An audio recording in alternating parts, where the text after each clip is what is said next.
Dalam pembahasan kali ini, kita akan bahas pengertian akad, jenis-jenis akad, dan desain akad atau kontrak pada bank syariah. Lainnya, sementara akad adalah kontrak antara dua belah pihak. Wa'ad hanya mengikat satu pihak, yakni pihak yang memberi janji berkewajiban untuk melaksanakan kewajibannya. Sedangkan pihak yang diberi janji tidak memikul kewajiban apa-apa terhadap pihak lainnya. Dalam wa'ad, pembayaran dan kondisinya belum ditetapkan secara rinci dan spesifik. Bila pihak yang berjanji tidak dapat memenuhi janjinya, maka sanksi yang diterimanya lebih merupakan sanksi moral.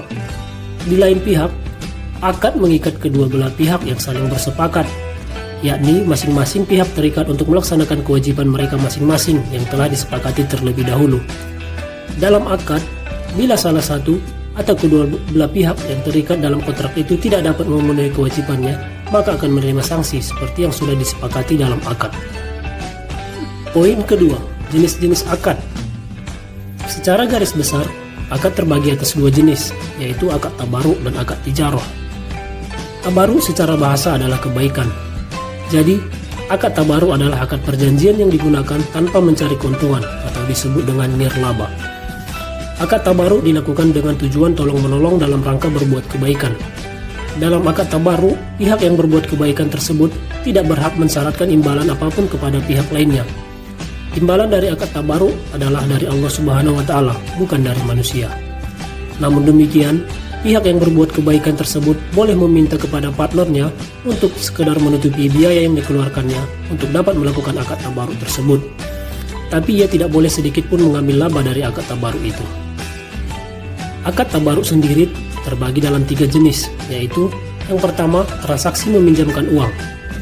Terdapat beberapa akad yang digunakan dalam transaksi meminjamkan uang. Yang pertama, akad qard, yakni transaksi pinjam meminjam uang. Di dalam Islam, transaksi ini tidak boleh dikenakan tambahan atas pokok pinjaman atau yang umum disebut dengan bunga. Hukum pengenaan bunga atas pinjaman adalah riba, suatu hal yang harus dihindari karena haram. Di bank syariah, akad qard digunakan untuk pembiayaan talangan haji dan pembiayaan qardul hasan.